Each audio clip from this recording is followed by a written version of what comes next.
Meet our necromancer protagonist Song, who is extremely weak until he gains the system and the ability to make his own copies. Using this cheat ability, he becomes a max-level necromancer with unlimited summons. But on top of that, he also becomes the #1 hero and a demon king-level vampire. Guys, that was the intro. Help us get 669 likes. And let's begin. The next morning, an official arrives to visit the protagonist, Han Song-hyun, announcing he's from the Special Investigations Department of the Ability Management Bureau. Han Song-hyun, looking as though he hasn't seen daylight in weeks, gives the investigator an uncertain look. The investigator confirms Han Song-hyun's identity and informs him that he must report to the Bureau if he awakens any abilities. With that, the investigator leaves, as Han Song-hyun reveals he had an encounter with an outsider after half a year. Which means, as Han Song-hyun grabs snacks from the fridge, he won't have to open his front door for another 6 months. He gives an annoyed look, realizing the snacks are expired since he hasn't been shopping or outside for 2 years. Han Song-hyun admits that people would call him pathetic or weak-willed. However, he believes he's simply a victim of this cursed world. Right then,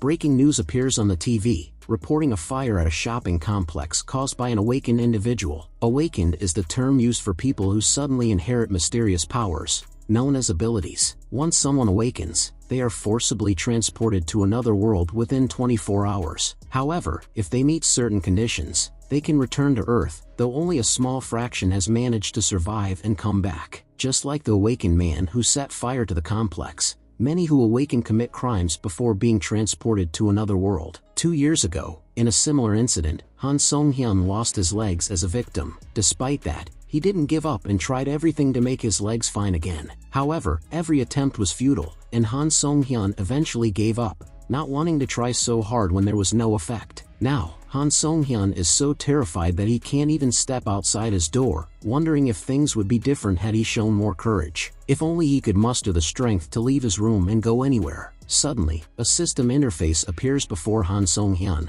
startling him as he begins to awaken a unique skill. Seeing himself about to awaken, Han Song-hyun is utterly baffled. The unique skill he awakens is Avatar, and now that he has awakened, his countdown to be transported to another world begins. 24 hours left. Han Song-hyun remains shocked, wondering why he awakened so suddenly, without any warning. A system warning informs Han Song-hyun that if he doesn't enter the transfer zone within the time limit, he will be forced there. Panicking, he scrambles to prepare, shouting in frustration. He rummages through his drawers, recalling that once transferred, it usually takes a year to return to Earth, with time moving 10 times slower in the other world. This means Han Song-hyun would need to survive in that world for at least 10 years, something he's unsure he can do. With only 3 minutes remaining until the transfer, Han Song-hyun is fully dressed and prepared for the journey, his heart pounding in anticipation. Anxiously, he moves his leg toward the transfer zone but quickly pulls it back, overwhelmed by anxiety, for he hasn't even stepped outside in years. On top of that, without any powers or skills, he knows his chances of survival in another world are slim, which terrifies him. Suddenly, he remembers something. He does have powers now. Didn't he just awaken? Determined to find out what his ability is, Han Song-hyun shouts, commanding his avatar skill to activate. Right then, a clone of his appears before him. Seeing himself standing there, Han Song-hyun is startled. He feels a sharp pain in his eyes, and suddenly, he can see 2 versions of his own face. Realizing something, Han Song-hyun turns his back to his clone, and they stand back to back with each other. Now, he confirms that he is actually sharing his vision with the avatar. He begins feeling dizzy, realizing that moving 2 bodies separately while controlling both at the same time might be impossible. Suddenly, the system issues a warning that only 1 minute remains until transfer. Han Song-hyun thinks this ability is useless, and since he was already useless before, it just makes him feel even more helpless. He wonders if there could be someone who could go in his place to the other world. Staring at his avatar, Han Song-hyun gets an idea. Someone else can indeed go in his place. So, Han Song-hyun instructs his avatar to step into the transfer zone, and the system begins initiating the transfer. Han Song-hyun closes his eyes, praying that this plan will work. Miraculously, the plan succeeds, and the system announces that the transfer has begun. Han Song-hyun recoils in shock, unable to believe that it actually worked. The transfer zone has recognized the avatar as the real Han Song-hyun. Moments later, the avatar is successfully transported to the Out-Erica dimension. Upon arriving in the other world, the avatar finds itself standing in a thick forest. Looking a bit puzzled, the avatar begins checking its hands and the surroundings. However, Han Song-hyun soon realizes that the avatar is him in this other world, leaving him shocked. The system informs Han Song-hyun that he can return to Earth using the return option in the karma shop, where karma can be collected. However, Han Song-hyun's current karma is 0. Suddenly, Han Song-hyun feels a sharp pain in his eyes and realizes he's seeing 2 locations at once, confirming he's not physically in the other world but sharing a vision with his avatar. This double vision makes him dizzy, and he shouts in frustration before canceling the summon. After doing so, Han Song-hyun finds himself back in his room, with the double vision disappearing. Feeling sick, he rushes to the bathroom and throws up into the toilet. Despite everything, Han Song-hyun feels relieved that he dodged the transfer crisis, and raises his hand to summon the avatar back. The avatar appears right before him again,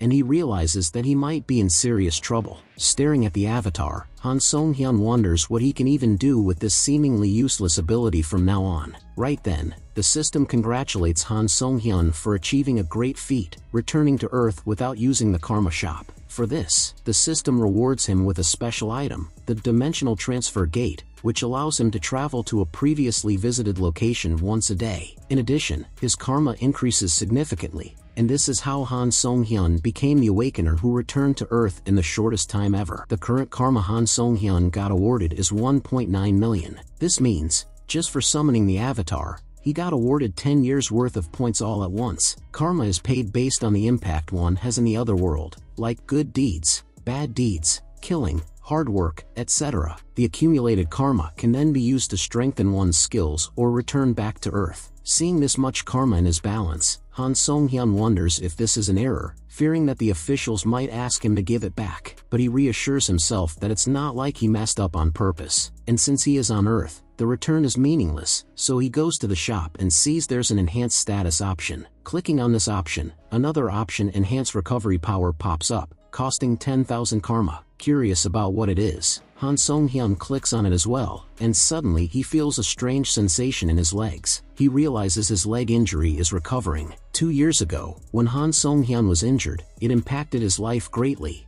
and he even bid farewell to his family. That injury was the scar that confined him to his room. And right now, everything is about to change, as the system notifies him that his power has surpassed the standard level. Because of that, Han Song-hyun ends up getting another skill, Super Recovery. That night, Han Song-hyun is making full use of his recovered and now even stronger legs, using them to exercise, which he couldn't before. Now more cheerful, he notes that he still has a lot of remaining karma, so he goes through the shop and sees the Enhanced Possessed Skill option for 300,000 karma. A bit excited, he clicks on it, looking forward to seeing what he will be able to do if he enhances his avatar skill. After that, he summons the avatar and examines him, and this time, the avatar compliments Han Song-hyun as if it's a separate person. Realizing his consciousness has split into 2, Han Song-hyun feels a surge of happiness, now able to move freely without sharing visions with the avatar. On top of that, Han Song-hyun also obtains a new skill, the Mind Hub, which lets him filter out his emotions. This means that he won't feel any sickness from the dimensional travel, and he also won't feel any pain if his avatar gets hurt. This also means that Han Song-hyun can now venture into the other world from the comfort of his room. He can now control his avatar as if he's playing a video game. To make things even more absurd, Han Song-hyun now has 2 avatars instead of 1.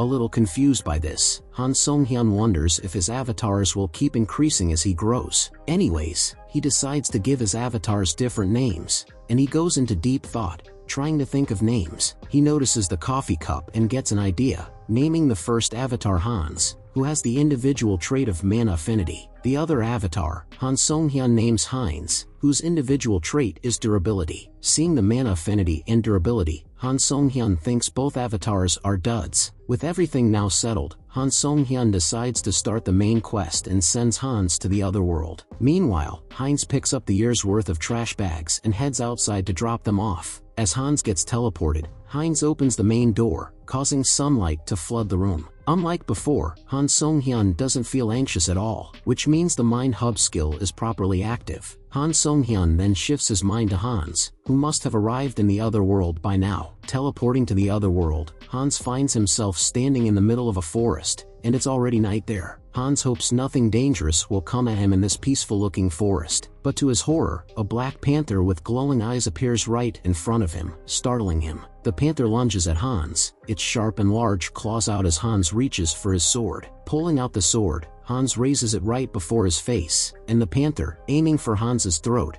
bites hard on the sword. Smelling the panther's breath, Hans finds it nasty. Reacting swiftly, Hans recoils a bit and raises his sword, using mana injection on it, causing it to glow faintly. He then swings the sword at the panther, driving it right into the beast, killing it on the spot. Looking at the sword covered in blood, Hans thinks he is still weak and notes that if he encounters a stronger monster, he'll be in big trouble. Right then, Hans sees some structures looking like houses a little further away on his right. It appears to be a small village set on the edge of a cliff. Once Hans arrives at the village, an old bald man, Malcolm, the village chief, welcomes Hans. Malcolm seems impressed with Hans for passing through this dangerous forest at such a late hour, while Hans, laughing, says he is covered in wounds. Hans then asks Malcolm if he can stay in the village for just one night. Malcolm agrees to let Hans stay, and Hans, relieved, thanks Malcolm gratefully. Malcolm claims he's never seen someone like Hans before and asks if he came from far away, and Hans says he got lost after wandering around. Malcolm,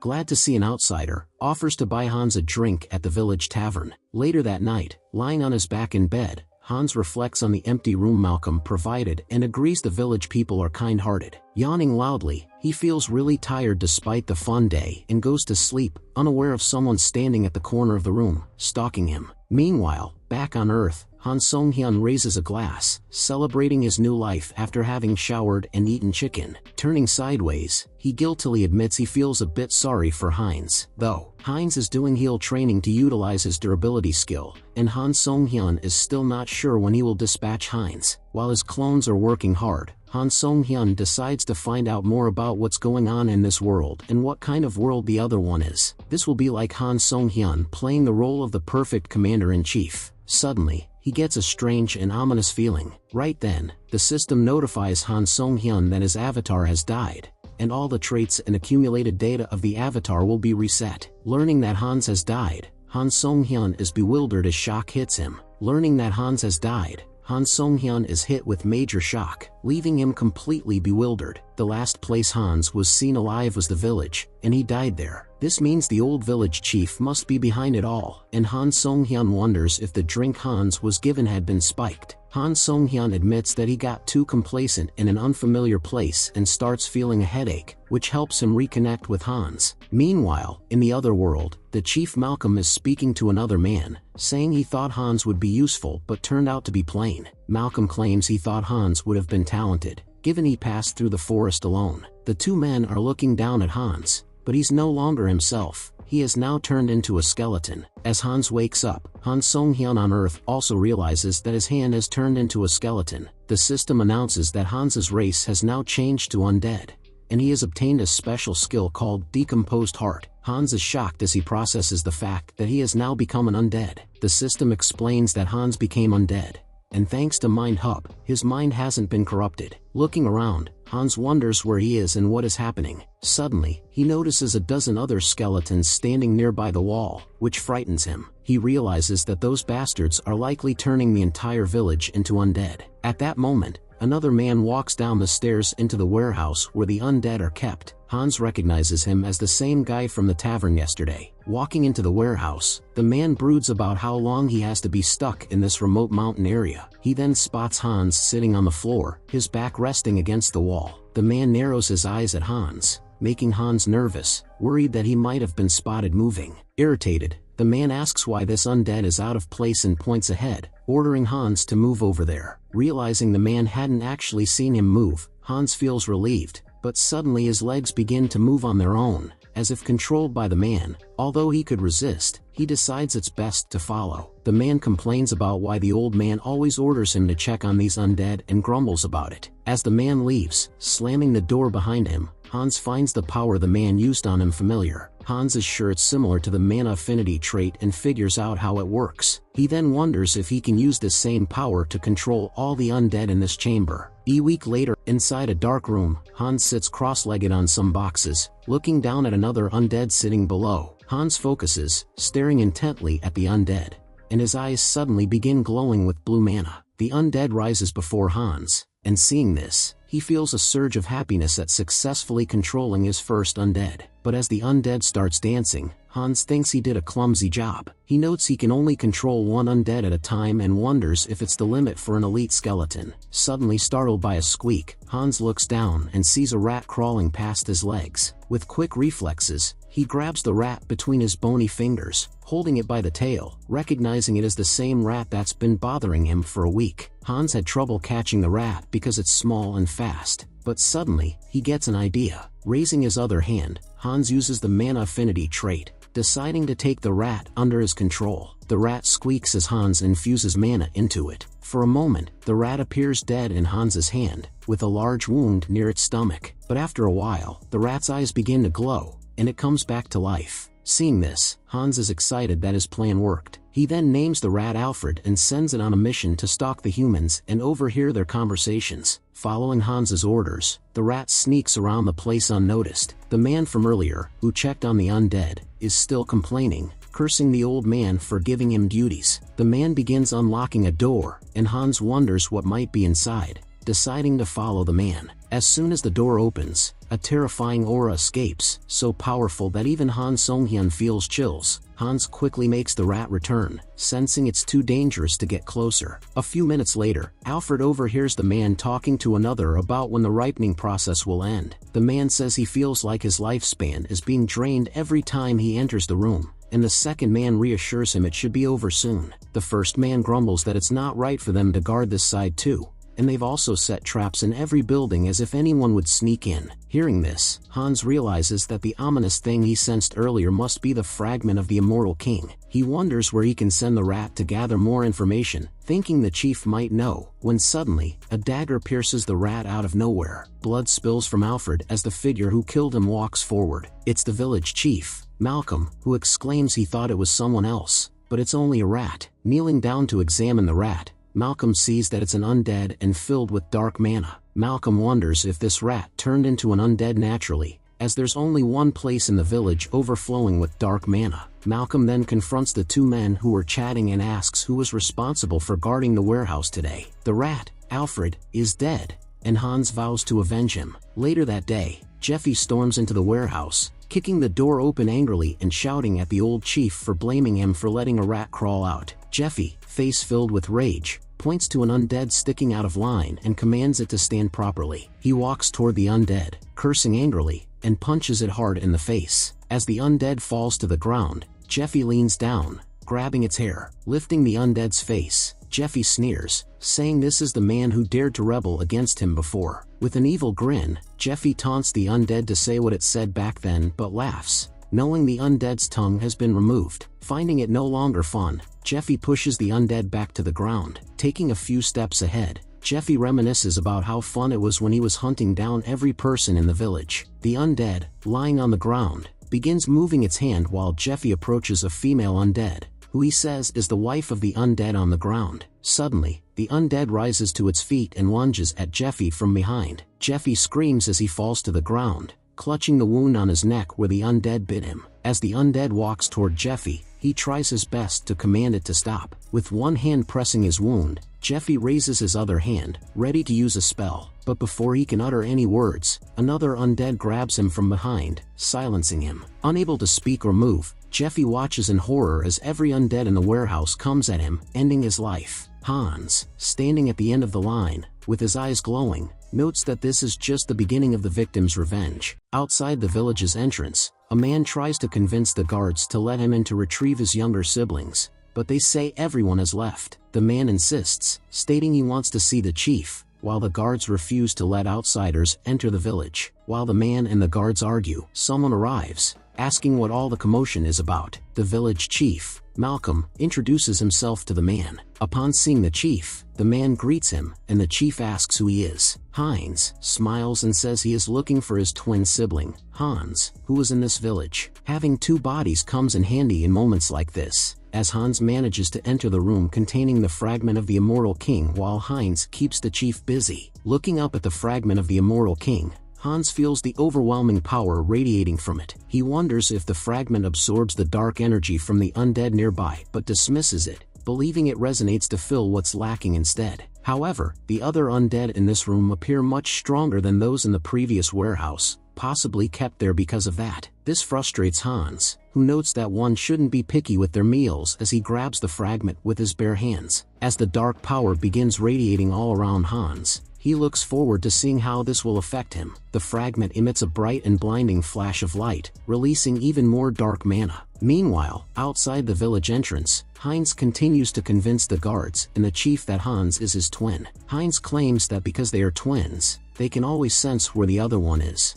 but the chief finds that hard to believe. Suddenly, the chief feels something and shouts that something is wrong with the fragment. He transforms into a salamander-like monster and rushes back to the warehouse while ordering the guards to kill Heinz. Heeding the chief's orders, the guards raise their spears at Heinz, ready to attack him. However, they get startled when they see Heinz has disappeared right before their eyes. At this moment, Hans feels an overwhelming flood of negative emotions rushing into his head relentlessly. With both hands pressed hard on his head, Hans experiences intense despair, despite the Mind Hub skill being active. He wonders if anyone in the world could withstand these emotions without losing their sanity as he lets out a scream of terror. His head becomes so crammed with negative emotions that it literally explodes, releasing dark mana. Seconds later, the system notifies Hans that he has met the conditions and is evolving. Now, Hans has evolved into an immortal mage, and his rank has increased due to the power of the fragment of the Immortal King. He also gains the new special skill, Evil Wisdom, which grants him absolute understanding talent in dark magic. Meanwhile, a guard outside the warehouse sighs, cursing Jeffy for landing him in this mess. At that moment, the village chief contacts the man telepathically, shouting at him. Startled, the man contacts the chief back, assuring him that nothing is wrong. The chief instructs the man to check the fragment and contact Jeffy, who shouts down at the warehouse, urging Jeffy to check the fragment quickly. However, Jeffy doesn't respond, so the man grabs onto the bars, asking if Jeffy can hear him. Looking through the door, the man sees a dark figure engulfed in bright light. He shouts through the bars, thinking it's Jeffy, and asks why he isn't answering. As undead hands emerge from the bars, trying to grab the man, he becomes completely baffled. Terrified, the man recoils back, letting out a squeal of fright. Hans, from inside the room, speaks out, asking the man if the weather is nice today. Seeing the skeleton talk, the man thinks he must be going crazy. With a frightened and disgusted look, he raises his hand and summons dark magic flames above his palms. He then shoots the flames at the door, shouting at the undead to get lost. Suddenly, the door crashes open and falls on top of the man, catching him by surprise. The undead flood out of the room, and Hans walks out along with them, saying that ignoring his greeting hurt him. Raising his hand, Hans uses the dark magic the man had used earlier, noting that due to evil wisdom, he can use any spells just by looking at them. A massive explosion shakes the entire village, and the other men outside get on high alert. Walking outside, Hans commands the other undead to come forth. He then orders the undead to not let a single person in this village escape and to finish them off. Following Hans's command, the undead charge forward,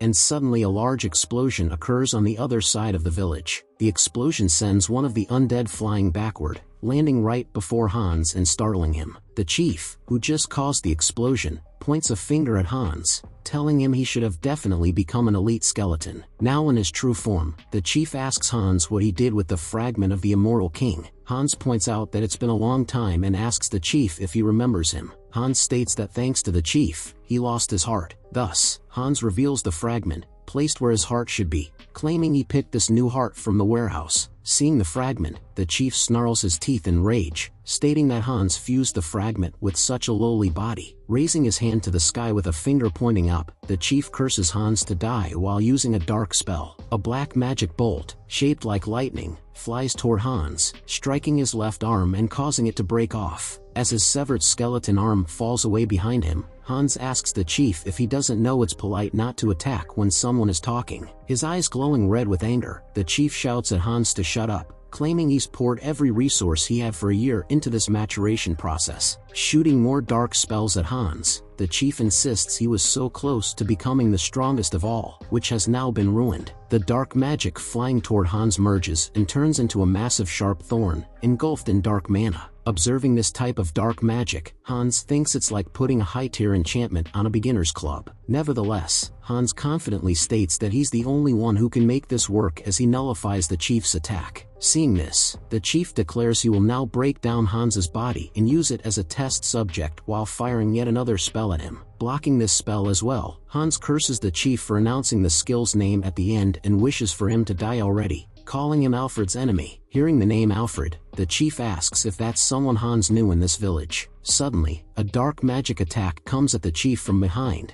but he sees it just in time and deflects it, summoning a shield at the last moment. He realizes Hans is becoming abnormally accustomed to dark magic, likely due to the power of the fragment. Deciding not to waste any more time, he resolves to finish Hans off by raising his hand to use another dark spell. Meanwhile, at this time, the other dark mages in the village are busy battling the army of undead. Right then, one of the dark mages starts behaving strangely, prompting another to ask what is happening. Following this, one by one, every dark mage's soul begins to be drained away. The souls merge together, forming a crown which the chief places on top of his head. Seeing this, Hans asks the chief if he amplified his power at the cost of the other dark mage's souls. The chief bellows that Hans has survived due to the power of the fragment and declares that he will die now, beginning to utter the spell. However, before he can finish reciting the spell, a dark magic attack hurls at him, striking right near his heart. Hans, who just shot the spell, remarks that he almost fell asleep listening to the skill name, so he decided to finish it. Leaning closer to the chief, Hans thanks him for teaching him dark magic so well. The chief groans as he starts to bleed from the mouth, unable to believe he is dying like this. Finally, he falls to the ground, dead. Looking up at the sky, Hans asks if the rat is watching, as his revenge is now complete. He then wishes Alfred the rat to rest in peace. Meanwhile, a large palace of some kind sits peacefully under the bright light of the moon. Inside the palace, in a hall, someone is kneeling before a large statue, apparently praying. It's a lady, and she has her hands joined as she prays. After a while, she goes to see Bishop Martin and informs him that she's finished the prayer. She is the saint. Her name is Restar, and she asks the bishop if he can go and contact the others. Restar tells the bishop that she has detected a sign of the immortal king resurrecting from the west, which seems to take the bishop aback. Turning around, the bishop agrees to convene a meeting immediately and walks away. The immortal king is the one who plunged the continent into fear hundreds of years ago, but this time, Restar is prepared, and she won't let anything like that happen again. Walking across the aftermath of the battle, Hans notes that the damage done is significant,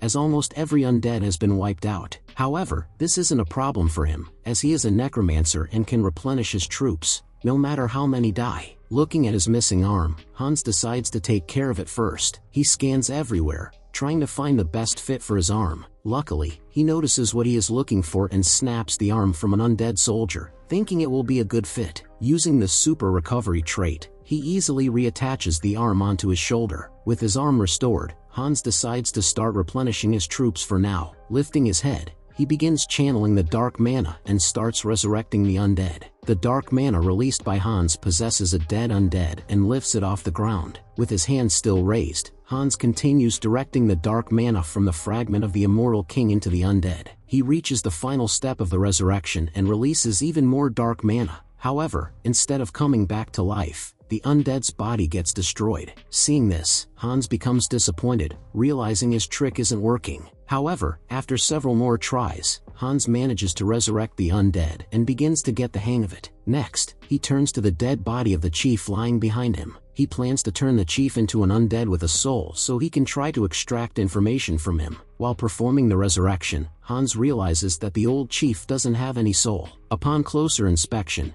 he notices a magic circle inscribed on the chief's heart, realizing his soul must have been extracted previously as a security measure. Hans thinks this is expected since such a large operation was being carried out. Security measures make sense. Regardless, Hans still decides to turn the chief into a top-tier undead with self-awareness and good fighting skills. Raising his hand at the chief's body, Hans channels dark mana into it, causing the corpse to lift off the ground. He ensures to keep the chief's thoughts and ego in his characteristics, just as they were before he was alive. Finally resurrected as an undead, the chief greets Hans and asks for orders. Hans is happy to see the undead chief speaking and gives him his previous name, Malcolm, instructing him to obey his words. When Malcolm does not respond, Hans smacks him hard on the head. Realizing that Malcolm doesn't have any memories of his past, Hans decides to harass Malcolm and make him pay for his previous crimes. Calling out to Malcolm, who nervously responds to his name being called, Hans points at the cane held by Malcolm, saying it looks nice. In this way, Hans takes the cane from Malcolm. Hans then notices the undead zombie who had attacked Jeffy, lying among the pile of other killed undead. Raising his hand at the pile, Hans wishes every undead to rest in peace as he sets all the undead on fire. Meanwhile, back on Earth in his room, Han Song-hyun looks super pleased, exclaiming that the food he ate was delicious. Taking out his phone, he decides to check the current price of gold. Back in the other world, Hans had found a place filled with plenty of gold, so Han Song-hyun plans to sell it. Raising his hand, he summons Hans. Instantly, Hans teleports into the room right before Han Song-hyun, releasing a powerful aura that startles him. Seeing the look on Hans's face, Han Song-hyun begins sweating in fear and hurriedly cancels the summon. As Hans disappears, Han Song-hyun breathes heavily, claiming he thought he would die from the pressure of the aura. Unsure of what to do now, Han Song-hyun thinks he should strengthen his unique skill first, so he calls out to the karma shop. He sees that he has earned more karma and now has around 700k, so he clicks on unique skill strengthen, costing 300k karma. The system informs Han Song-hyun that as his unique skill grows, the number of avatars he can have increases. The system also notifies him that his mental strength has exceeded the standard, granting him a new skill, Serenity, which can protect him from mental attacks. With this new skill, Han Song-hyun summons Hans back and begins collecting the gold. Unlike before, he feels no difference standing beside Hans. Han Song-hyun is surprised that he keeps acquiring new skills just like that. After collecting all the gold into a bag, Han Song-hyun decides to go sell it. Arriving at the jewelry store, he places the bag of treasures before the sellers, who are in awe at the sight of so much treasure. Telling the sellers to deposit all the money into his account, Han Song-hyun turns to leave the shop. On his way out, he claims to have Hans hidden in his shadow using dark magic in case of emergencies. Not only that, Han Song-hyun has also put a mask on Hans to be prepared for when he needs to summon him. However, since nothing has happened, he thinks he worried for nothing, when suddenly, the jewelry store explodes. A large wolf-like monster and a masked man are the thieves who just robbed the jewelry, with the wolfman exclaiming they've hit the jackpot. He excitedly notes they never expected to find so much gold, while the masked man tells the wolfman to shut up and run. The man climbs onto the wolfman's back, and the wolfman begins fleeing away. Han Song-hyun looks up at the thieves in horror as someone's plea for help fills the air. These thieves are commonly known as villains, who commit crimes using their awakened powers. There are also guardians, who use their awakened powers to help the citizens. Suddenly, Han Song-hyun gets a vision of 2 years ago when an explosion caused him to injure his legs. In the present, the wolfman punches Han Song-hyun hard in the face to push him out of the way. Clutching his cheek in pain, Han Song-hyun doesn't act, hoping the guardians will track down these villains. Despite having powers now, Han Song-hyun freezes in fear, unable to do anything. Meanwhile, the villains continue to flee, pleased that everything is going according to their plan. The masked man says they need to join Portal and escape, while the wolfman notes that she is waiting for them nearby. However, when the two reach Portal, they find her lying unconscious on the ground. The wolfman kneels by Portal and tries to wake her up, while the masked man notices a skeleton nearby and tells the wolfman to look over there. Seeing the undead,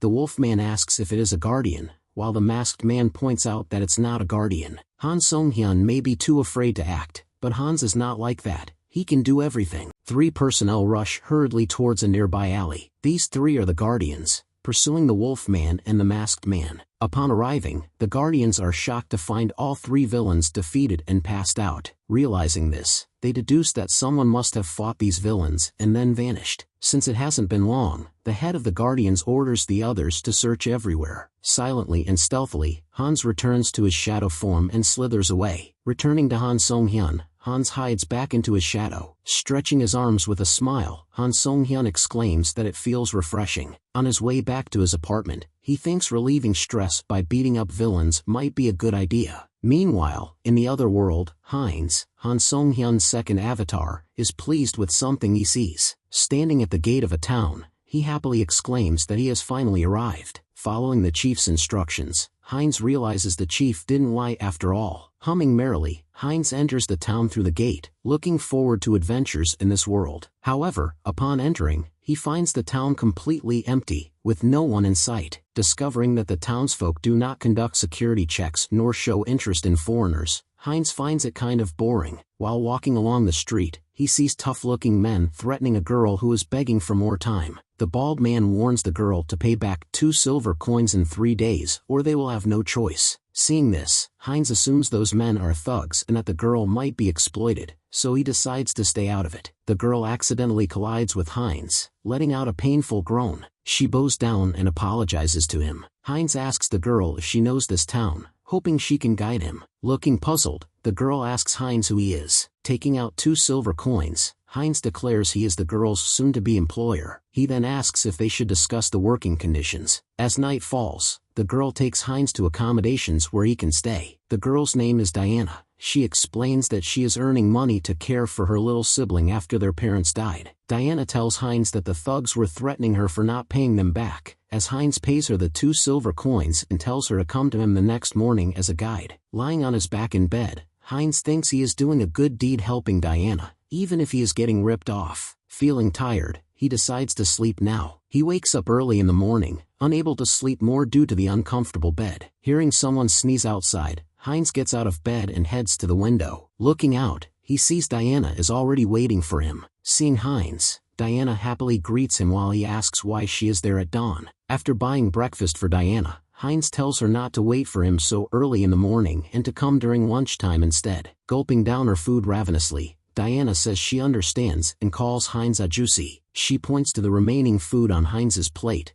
asking if he will eat it, and he tells her to eat if she is hungry. Thanking Heinz happily, Diana takes the loaf of bread and places it in her bag. From what Heinz has learned, this town is named Azanthu, a small town in the western part of the Talia kingdom. Placing his hand on the wall, Heinz notes that while this town looks like an ordinary medieval town, it has a particular symbol written all over it. Analyzing the symbol closely, Heinz points out that it's not paint, and Diana confirms it is blood. Heinz, who knew this, pretends to be ignorant and says he didn't know. Diana reveals that Heinz ate soup with venison yesterday, which startles him as he asks how she knew. Pointing to her nose, Diana claims she has a good sense of smell. As they continue their tour, Heinz asks about the symbol, and Diana explains that it's the emblem of an organization called Varkalak that oversees the road. While explaining this, Diana stops, causing Heinz to bump into her. Heinz asks what's wrong, and Diana claims she can smell something. Curious, Heinz asks about the smell, and Diana enthusiastically says she can smell the scent of freshly baked bread and suggests Heinz try it. Heinz reminds Diana that she just ate a moment ago, but she insists she can eat everything. From a dark alley somewhere, an unusual scent is wafting into the town. The scent appears to come from a corpse inside a house. A few days later, Heinz is waiting for Diana, leaning against the wall and noting she has never been late before. At that moment, the bald man calls out to Heinz. The bald man and his friends stand before Heinz,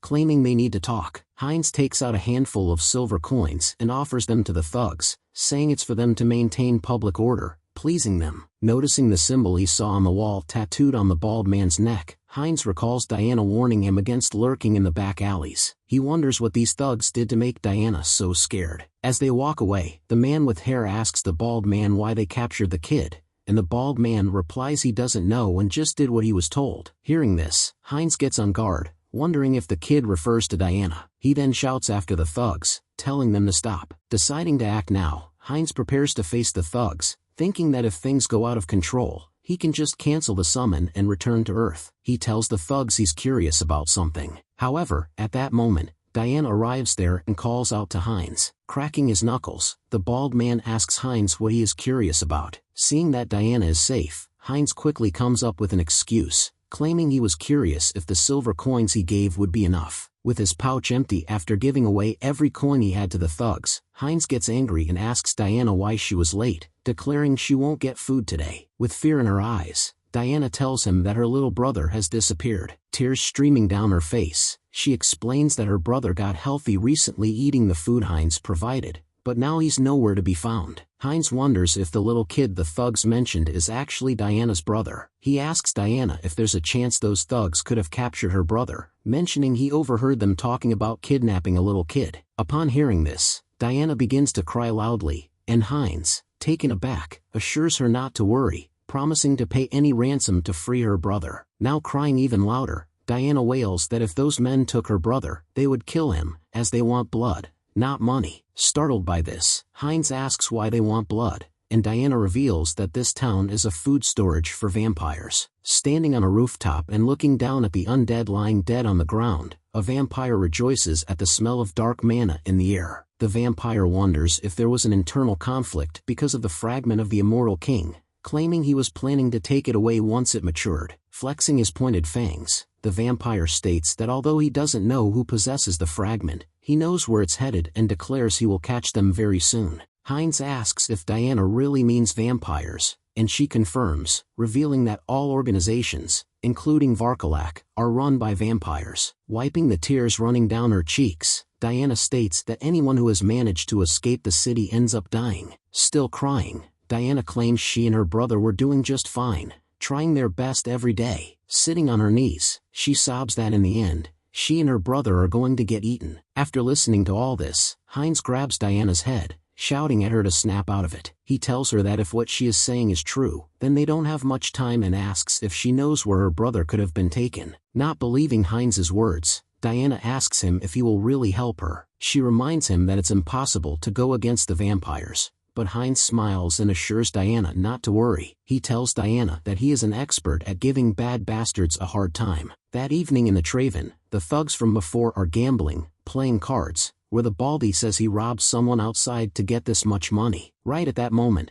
Heinz kicks the door to the Traven open and walks in. The thugs turn to face Heinz while the dude in the blue shirt stands up. Recognizing Heinz, the thug laughs and mocks him, asking if he's the one they robbed outside and if he came to donate again. The thugs continue making fun of Heinz, asking how he got in when there were guards outside, unaware that Heinz has already beaten the crap out of those guards. Heinz speaks in a serious tone, telling the thugs to tell him where they took the kid they mentioned earlier. Looking angry, the thug threateningly points at Heinz, asking if he knows who he is messing with, not aware of the knife Heinz is hiding behind his back. Without warning, Heinz attacks the thug with the knife. Heinz states that he knows what scum these thugs are, people who mess with other families for money. He shouts out, calling the thugs trash. With one thug down, there are two thugs inside that Heinz needs to take care of now. The two thugs see their partner killed and both withdraw their own weapons, asking Heinz what he is doing. Having the durability and super recovery skills, Heinz is confident he can do this as he charges at the remaining thugs. He swings his knife at the bald thug, who dodges it. Meanwhile, the other thug takes the chance and strikes Heinz with his own dagger. However, the dagger doesn't even scratch Heinz and only cuts his jacket, bewildering the thug. Heinz quickly counterattacks and kills that thug as well. As the thug falls dead to the ground, Heinz reveals that he is wearing a stab-proof vest. The Baldy raises his axe, preparing to attack Heinz from behind, but Heinz is too quick. He turns around and summons a magic barrier, deflecting the Baldy's attack. The Baldy is baffled, seeing that Heinz can use magic too, and before he can ask how Heinz has magic tools, he also gets killed. Heinz is relieved that he brought some magic tools with him that came in handy just now. Now with all the thugs dead, Heinz takes a sigh of relief, glad it's all over. However, it's not over, as half a dozen more thugs come down the stairs upon hearing the commotion. Noticing Heinz, the thugs quickly charge at him as Heinz curses himself for getting into this trouble. The fight rages on, and Heinz fights with everything he's got, taking down the thugs one by one. After a few minutes, Heinz gets exhausted and sustains a lot of injuries but manages to take down everyone. Pulling the knife that pierced him, he notes that he lost count while fighting. As his injury begins to heal fast, he calls out to a thug he kept alive. Placing his foot on the thug's head, Heinz asks him where they took the boy they captured, but the thug refuses to answer. The thug says that Heinz looks like an outsider and warns him that he will regret doing all this. He claims that his boss will be arriving here soon, and when he does, Heinz will meet his end. Thanking the thug for the information, Heinz finishes him off too, telling him to worry about his own life. With some effort, Heinz manages to locate Diana's brother Aaron, locked in a room. Seeing Heinz there, Aaron starts trembling in fear and begs to be spared. Kneeling before Aaron, Heinz tries to calm him down, telling him his sister sent him to save him. Aaron asks Heinz if he really knows his sister, and Heinz affirms it, offering to explain everything when they leave. Just as a vampire in bat form flies toward the house, the vampire lands on the window and hears Heinz talking about getting out of there. Taking his form back to human, the vampire asks Heinz who he is daring to take his food out of his restaurant. The vampire says he will be eating the kid and asks Heinz if he is from the Vow of Defiance while Heinz turns around in alarm. The vampire asks Heinz if he knows what happens to those who defy him. Grinning, Heinz says he's just someone whom the thugs robbed and he is here to help the kid. Raising his hand, the vampire says it's boring and claims he prefers boys as his meal. He then shoots a blood-type attack at Heinz, releasing streams of blood from his palm. Heinz shouts at Aaron to run and places himself before Aaron to shield him from the blood. The blood attack causes the whole floor to collapse, sending Heinz and Aaron crashing down to the lower floor. Getting up, Heinz shakes Aaron, asking if he's hurt and if he's okay. As they are near the door, Heinz tells Aaron to hurry and run outside as the vampire also lands down, noting that Heinz just dodged his attack. Flexing his sharp claws, the vampire admits Heinz is faster than he thought, and he charges at Heinz, stating that killing him will be a nice warm-up. Heinz raises his sword before him and gets into defense while pushing Aaron out of the way, telling him to run. The vampire swings his arm at Heinz, who blocks it with his sword. The nails on the vampire's hand now grow tenfold as he swings his arm at Heinz. Unable to dodge the attack, Heinz gets pierced by the sharp nails of the vampire. With his nails still piercing Heinz's chest, the vampire acknowledges that Heinz's strength and recovery ability are quite impressive. Licking his lips, the vampire notes that although he didn't plan to eat Heinz, it will now be quite a delicacy. Not wanting to just sit and do nothing, Heinz clenches his fingers into a fist. The vampire notices this, and before Heinz can make a move, his hand gets severed from his arm. Heinz lets out a loud groan of pain as the vampire declares Heinz's meaningless resistance will end now. Opening his mouth and revealing his fangs, the vampire gets ready to suck Heinz's blood as a price for defying him. Heinz, who has a magic item in his mouth, begins to crush it, ready to die and take the vampire along with him. Suddenly, Heinz's body becomes engulfed in fire, which spreads wide. Taken aback by the sudden burst of fire, the vampire asks Heinz if he had planned this fire all along. Heinz reveals that when he was slammed to the ground earlier, he saw the alcohol spread across the floor and got an idea. Right then, he had planned to use the alcohol and the magic tool he has to turn the situation around. Now realizing he can't win, Heinz lights himself on fire, intending to take the vampire with him and burn the whole place to the ground. The vampire tries to distance himself from Heinz and pushes him off. Thinking he's free, the vampire smiles, calling Heinz a fragile piece of flesh. But to his horror, Heinz lunges at him and headbutts him with force. The vampire gets slammed onto the ground, and Heinz takes the chance to lunge at the vampire. Shouting out loud, Heinz jumps on top of the vampire, who screams in fear. Drowning the vampire's scream, the restaurant explodes, releasing tremendous fire everywhere. The fire spreads everywhere, engulfing the entire restaurant within seconds and setting it ablaze. Inside, Heinz finds it impressive that, despite being on fire, he is still alive. In such a dire situation, Heinz admits that being too strong can be a problem as well. However, the more important matter is the mission he assigned himself, to save the unfortunate girl. The mission is successful, and Diana is reunited with her brother as they shout for Heinz outside the restaurant. Han Song-hyun receives notification that Heinz has died and will respawn in 7 days. Meanwhile, Diana has started a new job polishing shoes and makes a living from it. Having worked hard, Diana wipes the sweat from her forehead when a customer walks by, asking to have his shoes polished. With a happy expression, Diana turns around and tells the customer to take a seat. Just then, her eyes fall on the customer's face, and she realizes it's Heinz. She happily jumps into his arms and hugs him. Patting Diana's head, Heinz smiles back, assuring her that he is safe and not someone who would fall easily. However, this is a lie, as Heinz actually died in the fire. It would take a whole week for Heinz to respawn, which would worry Diana. To prevent that, Han Song-hyun had decided to operate a new character until Heinz respawns. This new character is also named Heinz. Han Song-hyun then sent this avatar into the world as soon as possible, ensuring Diana never learns the real Heinz has died. Han Song-hyun was certain that Diana would believe the new avatar is really Heinz. This is because the soul's essence remains the same as it was in the previous Heinz. Looking worried, Diana tells Heinz he can't stay here anymore, as the vampires are searching for him. Giving a reassuring smile, Heinz assures Diana not to worry, claiming he has figured everything out. With the immortal King Hans on his side, Heinz feels no fear of the vampires. Later that day, Heinz is in his room, reviewing the system and noting he must wait 10 days for the interdimensional transmission. While he is focused on this, a bat, possibly another vampire, flies toward the window behind him. Suddenly, the window blasts open, and the vampire grabs Heinz's neck from behind, taking him by surprise. Forcing Heinz to the wall, the vampire demands to know if he did it. Still gripping Heinz's neck, the vampire states that the traces leading to him are clear. With a smirk, the vampire questions how an outsider can remain under the jurisdiction of their slain vampire. Choked and unable to muster any strength, Heinz realizes this vampire is too powerful. The vampire notes he cannot sense the aura of dark magic nor smell the blood of his kin. Hearing this, Heinz asks what the vampire means,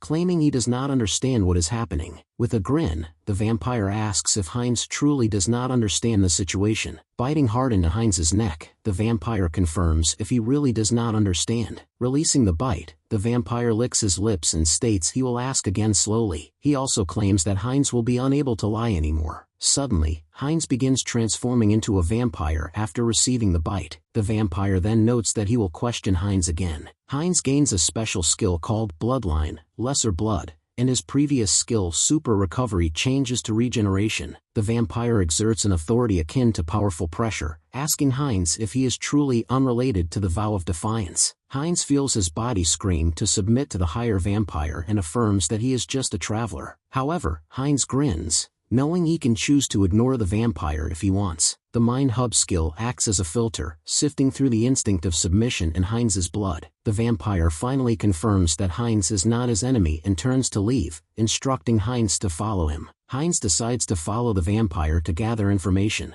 The vampire takes Heinz to one of the branches of the Varkoslak clan, where the other vampires bow and greet him as Lord Wyrak. Noticing Heinz following Wyrak, the other vampires begin whispering, wondering if Heinz is Wyrak's new lesser blood. Suddenly, a female vampire grabs Heinz's arm from behind, exclaiming happily that a new lesser blood has come after so long. She introduces herself as Rosilica and asks for Heinz's name. Heinz introduces himself, and Rosilica offers him a glass of drink, claiming she is also a lesser blood like him. Smiling wide, Rosilica informs Heinz that the drink is freshly squeezed blood and encourages him to drink. Not wanting to arouse suspicion, Heinz quietly drinks. The moment the blood touches his lips, he feels a strong bloodlust, despite the Mind Hub filtering his body. Therefore, he decides to block the taste and smell before drinking the blood. Draining the cup, Heinz wipes his mouth and lies that the blood was good. Rosilica teases Heinz, saying if he were human, she would suck him dry. Laughing nervously, Heinz asks what lesser blood means. Hearing this question, Rosilica asks if Heinz knows anything about vampires at all. She then explains that lesser blood is like the knight rank among humans, while purebloods like Lord Wyrak are nobility. On the other hand, the clan leaders,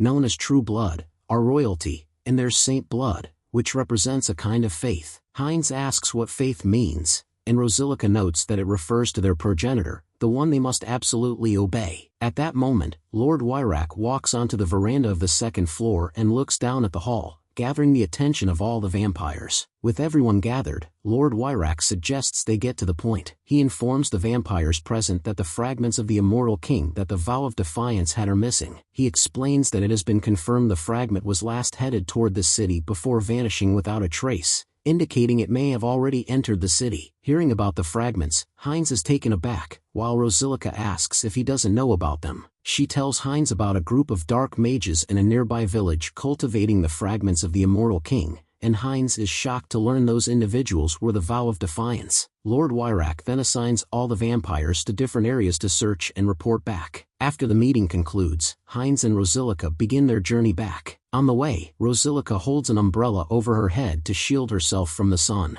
Without an umbrella, Heinz covers his head with cloth, explaining that exposure to sunlight makes him feel weak. Rosilica sighs, noting that it is surprising the fragments have disappeared, and that moving their fragments here was a waste of effort. Hearing this, Heinz asks Rosilica what she means by our fragments, questioning if there are more fragments of the immortal king in this town. Rosilica confirms this and explains that the dark mages said they would fuse the cultivated fragments with those already present in the town. Realizing this, Heinz thinks he got lucky, assuming that Lord Wyrak must be guarding the remaining fragments here. To ensure his theory is correct, he steps in front of Rosilica and impatiently asks if she knows the location of the fragments. Laughing, Rosilica replies that someone like her would never know such information. Later that day, upon hearing Heinz is curious about the fragments, Diana says she might know something. Puzzled, Heinz asks what she knows, and Diana replies that she knows where the fragments of the immortal king are. Hearing this, Heinz shouts in shock, completely baffled and surprised.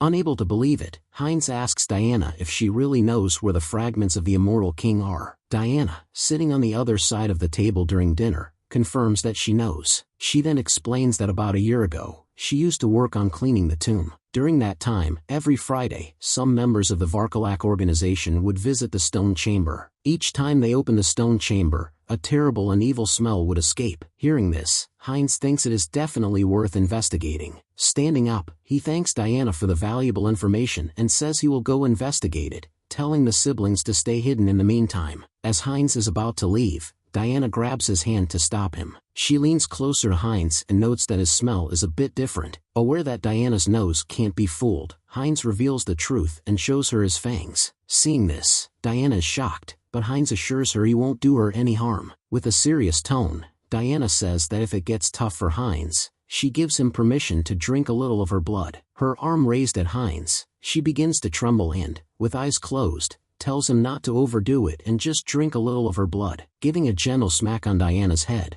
Heinz tells her to stop running her mouth. He then asks Diana for the exact location of the tomb. Meanwhile, at the tomb, a scream from someone shakes the air. Inside, a vampire's voice instructs the screaming person to get up and stand straight. The vampire asks the injured man if he wants to just die without fighting. Lifting a single finger, the vampire says that if the man can swing his sword at him even once, he will be allowed to leave safely. Hearing this offer, the man lifts the sword with both hands, though fear is evident on his face. Screaming out loud, the man charges straight at the vampire, raising his sword. The vampire pulls back a punch, causing blood to swirl around his arm, and releases his hand forward, causing blood strings to fly toward the man and entangle him. The blood strings slam the man against the wall. He is unable to move as the blood strings begin piercing his body, and within a second, all the blood from his body gets sucked out, leaving him like a corpse. The vampire clicks his tongue and complains that it's all boring. He tells the worker there to clean up the mess and bring a sturdier one for the next sacrifice. The worker agrees and goes to clean the place up. While the worker is cleaning, he sees something and cautiously questions who's there. Suddenly half a dozen undead charge forward at the worker, taking him by surprise. After finishing him off, the undead then charge at the vampire, who is equally shocked to see them. He commands the other servants to attack the undead and get rid of them. As the undead charge at the vampire, dark mana begins to build up. The mana then turns into large spikes that hurl out of the ground right where the vampire is standing. Pierced by the spikes, the vampire asks who is doing this and if it is a necromancer from the Vow of Defiance. The vampire questions the undead about how they knew about this place, but Hans keeps silent and doesn't answer. The vampire notes that Hans won't speak willingly and claims he doesn't care. He declares that he'll ask again after he leaves Hans's only head behind. Then he swings his hand before him,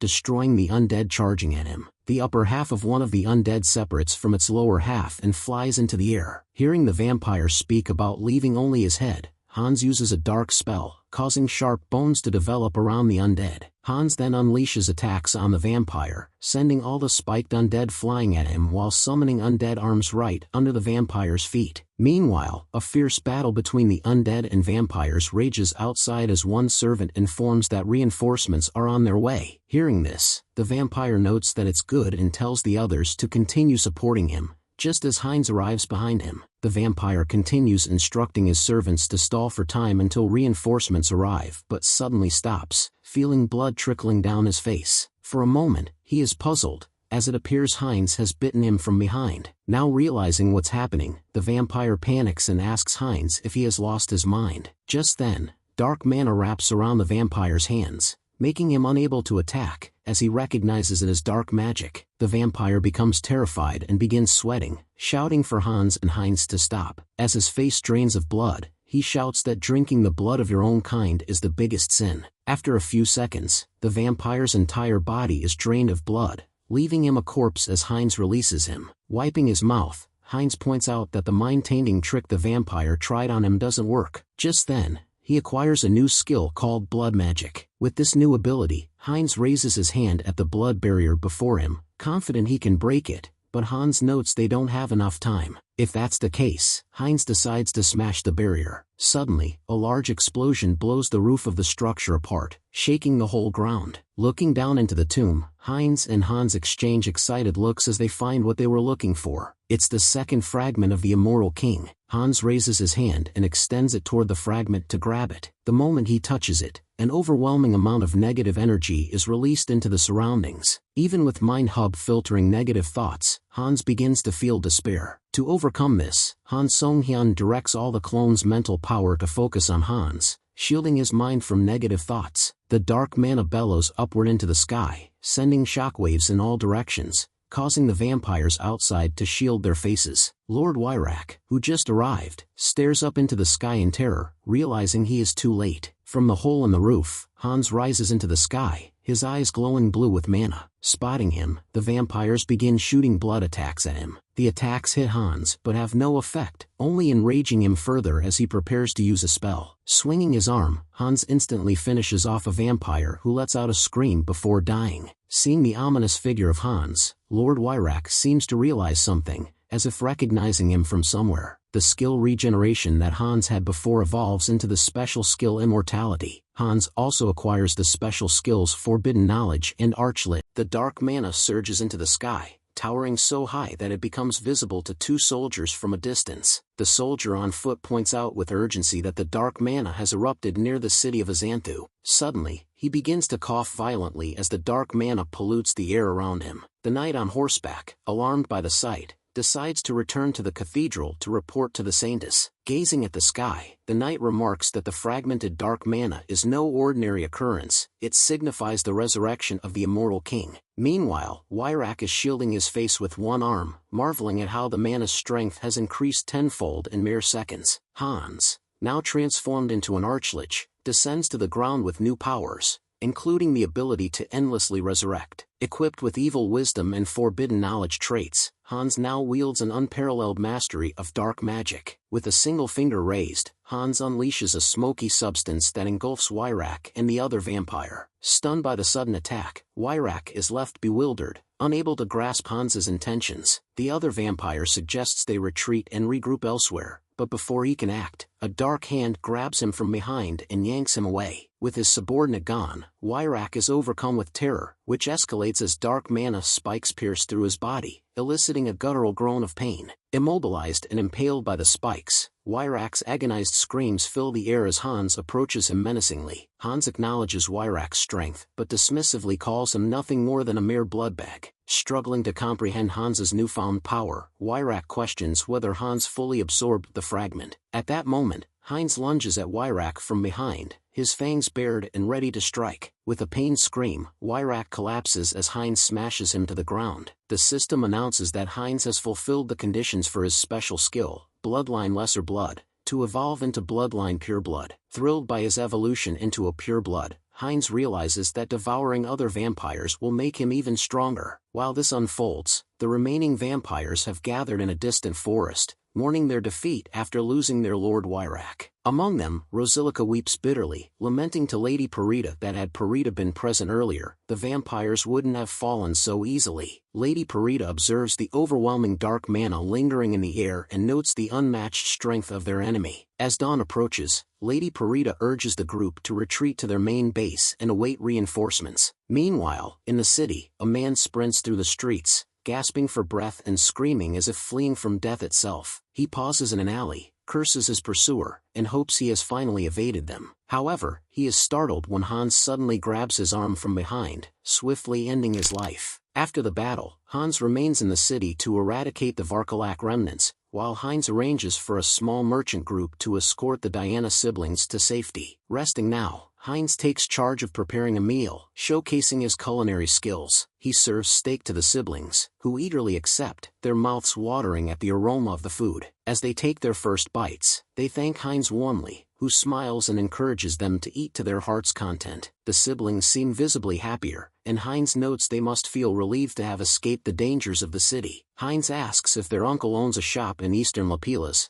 and Diana confirms with a nod. However, Diana confesses with a nervous smile that she isn't sure whether their uncle will welcome them. Heinz decides he will provide the siblings with financial support if their uncle refuses to take them in. Growing attached to the siblings, Heinz feels an unfamiliar wave of emotion as he prepares to leave them behind. Sensing the change in Heinz's demeanor, Diana asks if he's okay or if he's low on blood flow. Laughing heartily, Heinz assures her he's fine, having already devoured the vampires from their previous village. Meanwhile, Hans is occupied with converting vampires into his undead servants and storing them within his system's subspace. Using the immense energy from his traits, Hans wonders if he can eventually open a subspace on Earth through further research. As Hans becomes lost in thought, a vampire suddenly appears above him, poised to attack. The vampire launches a swirl of blood magic that pierces through Hans, striking him cleanly. The attacker, introducing himself as Ovor Varkoslak, a true-blood vampire, demands to know why Hans remains in the vampire city. Varkoslak has returned with reinforcements to end Hans and accuses him of being part of the Vow of Defiance. Gripping the blood spear lodged in his chest, Hans defiantly confirms his allegiance to the Vow of Defiance. Varkoslak counters, claiming the Vow's hideout has already been destroyed,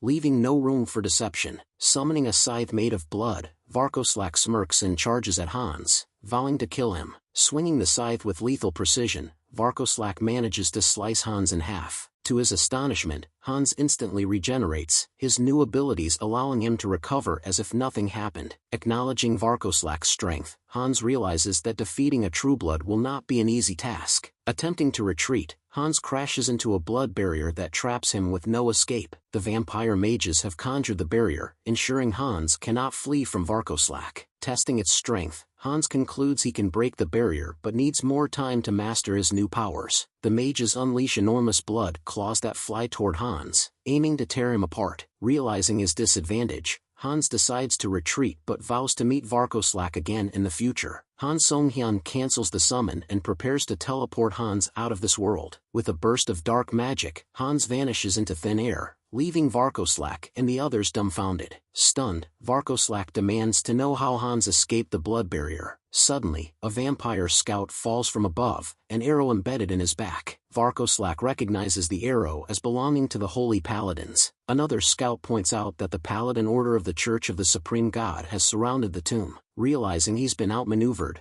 Varkoslak curses and clenches his fists in frustration. Meanwhile, Hans reappears in Han Song-hyun's room, receiving a thumbs up for his survival. Hans confidently states that he is the very embodiment of death, the Vow of Defiance, his tone oozing with ominous authority. Hearing Hans's words, Han Song-hyun leaps onto his bed, writhing as fear tangles and spreads through him. Clutching his head tightly, Han Song-hyun casts a terrified look, regretting what made Hans say such words. Hans removes his head, holds it proudly, and smirks as he boasts about single-handedly defeating an evil vampire group to save a powerless girl and the entire city. At these remarks, Han Song-hyun breaks into a smile, claiming that such heroic acts make him feel like a hero. Getting to his feet and stretching his arms lazily, Han Song-hyun wonders aloud how many karma points he must have collected. With curiosity piqued, he summons the karma shop, but his reaction instantly shifts to shock. The screen displays an astonishing 700,000 karma points, an amount so high that it makes him question how he earned it all. He assumes that the discord he caused among the dark mages and vampires must have left a significant ripple effect. Thrilled by his incredible balance, Han Song-hyun decides to use the points to enhance his unique skill. Upon enhancement, the system notifies him that the number of avatars he can summon has increased. Additionally, the system reveals that he has acquired a brand new special skill known as Persona, which intrigues him deeply. He learns that Persona is an exceptional ability that allows an avatar to act as a vessel capable of containing a person's emotions. The system explains that his unique skill evolves to suit him, and Han Song-hyun concludes it must have recognized his need for persona. Reflecting on his journey in the game, Han Song-hyun recalls how he built connections with strangers and helped others defeat powerful enemies. Before all this, Han Song-hyun had been locked in his room for 2 years, and he realizes treating it like a game is what drives him forward. If it were about reality, Han Song-hyun admits he is still just a recluse, with the harsh truths he has avoided now staring him directly in the face. Mustering courage, Han Song-hyun gathers all the loneliness, sadness, and anger he has suppressed and transfers those stagnant, rotting feelings into Han's. After letting go of those negative energies, Han Song-hyun takes a deep breath, feeling refreshed. He wonders how Hans must feel now that he's burdened with all the negativity that was festering within him. Hans reassures Han Song-hyun, saying pain and despair have always been his companions, so this is nothing new. Hearing Hans speak so naturally, Han Song-hyun is taken aback, sensing Hans has developed his own emotions. Hans confirms that he is indeed an avatar filled with countless emotions, which is why he has grown his own personality over time. Han Song-hyun is still bewildered when, out of nowhere, he hears a loud explosion behind him and turns his head in alarm. Looking out of the window, he spots smoke billowing into the sky and thinks that some villain must be attacking the city. Frustrated, he turns around and mutters that he doesn't care about the attack, leaving it to the Guardians,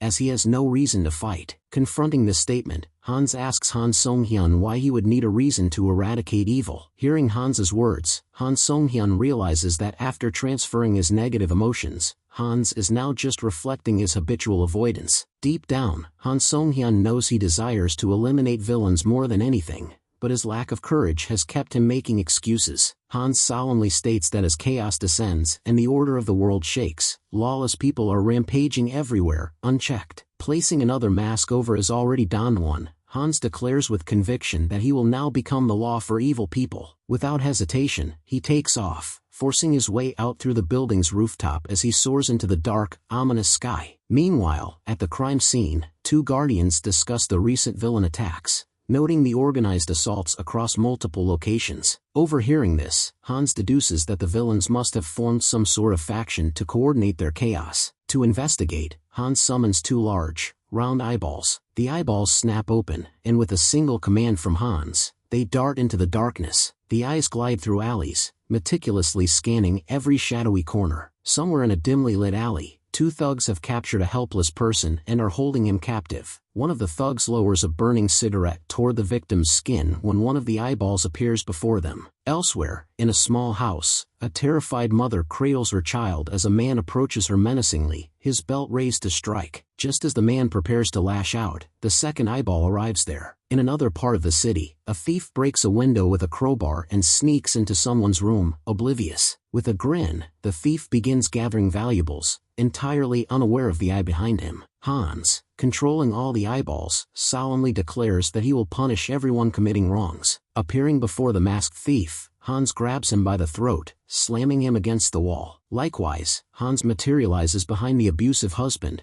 locking his arm around the man's neck. He also appears before the bullies attempting to burn their victim and firmly grabs the thug's hand. Hans is like omnipresent, dealing with all 3 wrongdoers simultaneously, planting seeds of fear and darkness into their minds. Their blood-curdling screams echo through the silent night as they are overwhelmed by horrors. The real Hans clenches his fist, feeling himself grow more accustomed to the immense power he now wields. Fueled by a newfound purpose, he summons dozens of additional eyeballs around him, ready to continue his crusade. With arms extended, Hans releases the swarm of eyeballs, sending them flying toward the city to cleanse it of evil. Hans spends the night cleaning up the city, defeating criminals and delivering justice, feeling immensely satisfied. He finds the Eye of Darkness quite helpful but also quickly realizes its limitations. The limitation is that when the eyeballs are exposed to light, their power weakens and they eventually vanish. So, Hans thinks he should find other ways to carry out his plans that don't involve unleashing the undead into the city. Right then,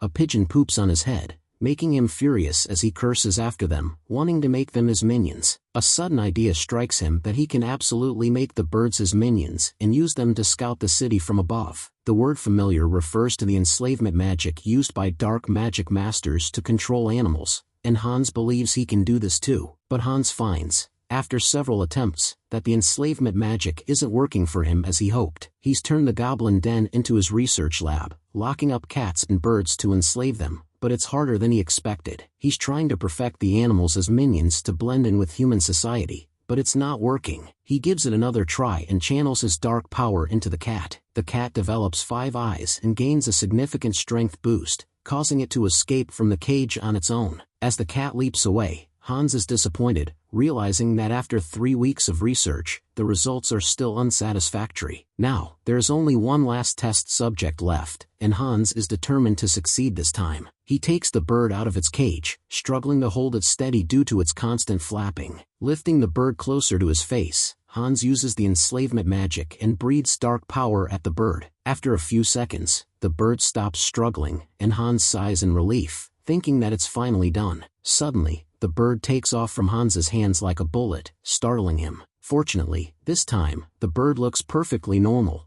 just like any other bird as it flies towards a flock. Landing near the other birds, the enslaved bird begins grazing with them, as though it is one of their own. Witnessing this, Hans is relieved that the last attempt was a success, and now the infected entities are his eyes and ears across the city. After infecting more birds, Hans releases them in all directions, instructing them to find enemies for him. Meanwhile, a little away in the same forest, a paladin arrives behind a man kneeling on the ground, examining something. Peering into his hands, the man recalls the words Hans had uttered about him being the vow of defiance. The paladin calls out to Archbishop Lacius, who acknowledges his arrival, addressing him as Sir Tuscan. Sir Tuscan informs Lacius that after interrogating the remaining vampires, it's clear that they are not allies of the Immortal King's descendants. Lacius says they need to find more clues before the Immortal King can grow any stronger. Right then, a cross appears above his palm that begins ringing, signaling an incoming message. Joining both his hands, Lacius speaks to the Saintess,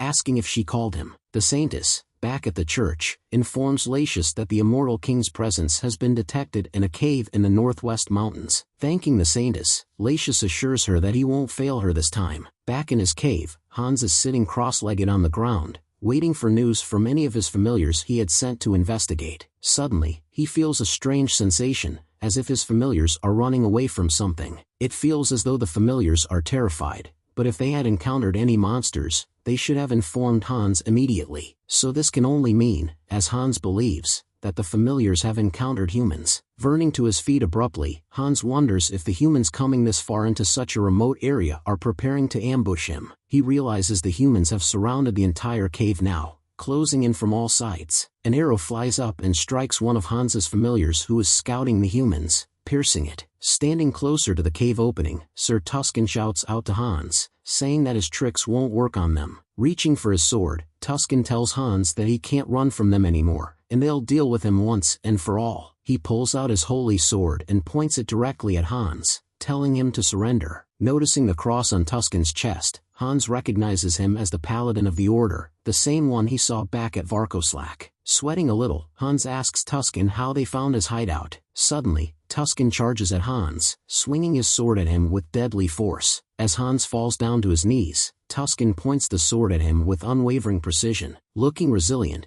Tuscan tells Hans that his words won't deceive him in any way, and he won't be fooled by any of his tricks. Hans admits Tuscan is as stubborn and narrow-minded as he seems but decides to play along, quickly striking Tuscan while searching for an escape. The attack sends Tuscan flying backwards, slamming into the cave wall. Raising his left hand to produce a blinding holy light, Tuscan distracts Hans and plunges his sword into Hans's ribcage with his other hand. Hans asks Tuscan if he is accusing him of a crime simply for punishing the wicked, trying to justify his actions. Tuscan accuses Hans of becoming evil after gaining forbidden power, raising a clenched fist in anger. Preparing to counter the fist, Hans asks Tuscan what kind of twisted logic he is using to justify his actions. But Hans is unable to react in time, as Tuscan's fist lands on his face with such force that it sends him flying out of the cave. Hans crashes onto the ground near the cave, surrounded by half a dozen priests on the cliffs. The priests chant a melodious holy hymn, unleashing a powerful attack that causes Hans great discomfort and weakens him significantly. Although Hans could easily kill all these priests, he knows they are innocent. While Hans is distracted by the holy chant, Tuscan lunges at him from behind and plunges the sword deep into his chest. With Hans distracted, Tuscan shouts orders to the priests to restrain him and prevent him from escaping. All the priests raise 2 fingers together, summoning golden, bright chains that fly at Hans, piercing his body with unyielding force. Within seconds, Hans is completely bound by those holy chains from head to toe, and he is unable to break free. Hans realizes he let his guard down as the chains lift him into the air, rendering him immobile and unable to use magic. All these chains and the singing verses are crafted so well that Hans can't escape anywhere. Hans tells Tuscan that he did put in a lot of effort to catch him, and Tuscan responds that it was expected. He points out that no evil has ever escaped these holy chains and asks Hans if he will not give up resisting, but Hans only laughs, which makes Tuscan annoyed. Hans declares he will never surrender, announcing he will leave and daring Tuscan and the others to catch him if they can. Unsure of Hans's plan, Tuscan instantly gets on guard, summoning a holy light spear and hurling it to cut off his escape. Dark magic begins engulfing around Hans,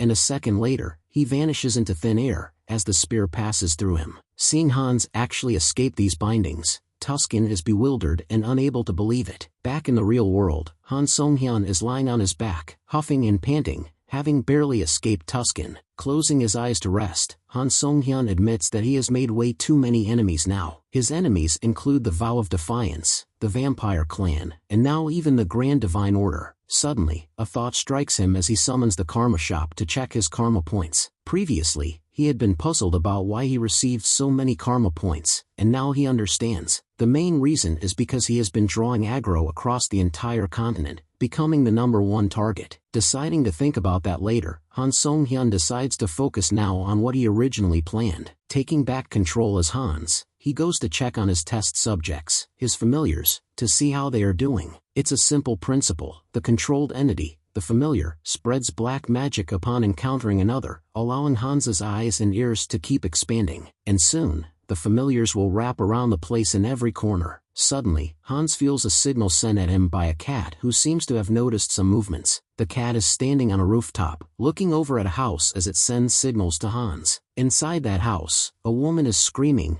crying, and on the ground pleading with a man to spare her as the man is holding a knife. The woman sees someone pass by the window, turns to them, and begs the man to save her, claiming she's been kidnapped. But the man pays no heed to the woman and simply walks away as if not noticing her. The kidnapper grabs the woman by her hair and pulls her away from the window as she lets out a scream. With a grin, the kidnapper places the knife close to the woman's neck, telling her that her screams will be heard by none. Smacking her on the head, the kidnapper mocks her by daring her to scream and make more noise. Finally, he decides to finish her and raises the knife above him. At that very moment, the ceiling of the house shatters, creating a hole in it, and Hans drops down, startling the kidnapper. Hans asks the kidnapper if he was using sound suppression and invisibility skills. He notes that these tricks don't work on him and declares that the kidnapper will die now. The kidnapper holds the woman tighter and asks Hans if he is a guardian and how he got into the house. Moving the knife closer to the woman, the kidnapper warns Hans not to move ahead or the woman will die. But Hans uses his superior power and pulls the woman from the kidnapper's grasp in the blink of an eye, leaving the kidnapper bewildered. Looking angry, the kidnapper says he will now finish Hans off along with the woman, and he charges at Hans, the knife raised before him. Suddenly, dark mana threads trap the kidnapper's hand, making him unable to move. As more mana threads bind the kidnapper, rendering him immovable, Hans notes the kidnapper must have killed many victims before. Moving closer to the kidnapper, Hans places a hand on his head to find out the truth. Using his special skill, Hans begins reading the kidnapper's mind and sees that he has killed many people in the past and is a serial killer. So Hans instantly kills the serial killer, making him scream out loud in pain. As the serial killer is lifted off his feet, Hans tells him that even death is too merciful for him. Hans notes that he needs some undead to command on this earth and decides to turn this serial killer into one. Turning someone into an undead is a cruel method involving draining all the blood from the subject's body. After a few seconds, the serial killer successfully transforms into intermediate undead, a ghast. To be clear, summoning the subspace, Hans instructs the ghast to head inside. With this dealt with, Hans turns to the woman and decides to clean up the place and call 911 to make sure she is safe. A few minutes later, the entire scene gets crowded with police and reporters. Among the crowd is a man named Park Hanchul, team leader of a criminal investigation team. A man approaches Hanchul with a camera, confirming the footage from the scene and explaining the serial killer. The man also confirms that the one who killed the serial killer was a returner and says it's good the serial killer is dead. But Hanchel thinks differently and notes that the one who killed the serial killer is equally dangerous for carrying out executions on his own will. While all the investigation is going on, Hans is standing on top of the nearby building, looking down at the scene. He is holding the cat, one of his familiars, and stroking and scratching its back. At the South Korea Returners Association, located in the Southern Seoul branch, a woman enters a room asking for the branch manager. Entering the room, the woman sees with disappointment that the branch manager is fast asleep. So, she shakes Yoon Ji-eun, the branch manager, making Ji-eun wake up with a start, drooling and her eyes dark with exhaustion. Ji-eun asks, groggily, what the matter is, and the woman reports that the Ability Management Bureau has sent a request for cooperation. Looking at the report, Ji-eun reads about the arrest of 3 jewel thieves and suggests it might be connected to the recent murder. The culprit in both cases is a user of dark magic, wearing a long coat and a mask. Ji-eun puts the report over her eyes to sleep, noting the masked man might be useful, shocking the woman who points out he's a murderer. Pushing the report off her face, Ji-eun shouts that despite being a murderer, the man has skills and could be an excellent dog if controlled. Again leaning back in her seat, Ji-eun sighs, contemplating the possibility of the masked man joining as a guardian. The woman gets irritated and snaps at Ji-eun, telling her to stop dodging off and go back to work. Ji-eun screams, a mixture of rage and tiredness in her voice, claiming she wants to smash the faces of all villains to pieces. The next morning, back at his apartment, Han Song-hyun looks out of the window, feeling satisfied from smashing all those villains. Unless the villains are serial killers, Han Song-hyun usually stops at planting a curse of terror and punishing them appropriately. Next, he plans to look into those who have been causing the most chaos in public. And for now, since Han Song-hyun has most things wrapped up, he thinks he should get back to the other world. Seeing Diana and Aaron, their uncle bursts into tears and goes to hug them, overjoyed to see they are alive and well. Watching the 3 embrace and cry at their reunion, Heinz is relieved that the uncle might be a good person. Heinz had originally planned to resort to threats if the uncle had shown any suspicious behavior. Shaking Heinz's hand gratefully, the uncle thanks him for escorting the children safely, and Heinz simply tells him it's okay. Diana steps forward with tearful eyes and hugs Heinz tightly, thanking him through a mixture of sobs. Patting Diana's head, Heinz promises to visit her from time to time and tells her to be good and behave in the meantime. Diana continues crying, wailing that she was worried Heinz's personality would change, but seeing him still kind, she feels relieved. Surprised by these remarks, Heinz asks Diana if she really thinks his personality has changed. Heinz wonders if it might be the influence of persona, as the persona gave Hans a mix of negative emotions and a desire for knowledge. So, Heinz believes the persona might have given him a calm and composed personality. Diana asks Heinz what he will be doing now. Heinz says he will take the opportunity and go on a pilgrimage. The capital of Talia Kingdom, Thaleria, is a peaceful and beautiful place, and Heinz has just arrived here, and he has only one reason for being in this city. It's because Thaleria is the headquarters of the Church of the Goddess and is home to the largest temple in the land. Heinz walks into a silent alley where no one can see him and begins summoning the 4th avatar, which Han Song-hyun had acquired. The 4th avatar is named Heinrich, sharing the same traits as the other avatars. The unique trait Heinrich has is a warrior's spirit that grants him bonus skills and experience. Heinz claims that wandering around the city in a vampire's body is tough, so he hands over his small bag to Heinrich and tells him to explore the city. Heinrich heads to a church and drops the bag full of gold coins and treasures before a bald man at the counter. Shocked to see this much wealth, the baldy asks how much the treasure is worth, and Heinrich says it's his life savings. Placing a hand on his heart, Heinrich says his wish is to become a holy knight and fulfill the will of the goddess. So far, all the avatars have been undead,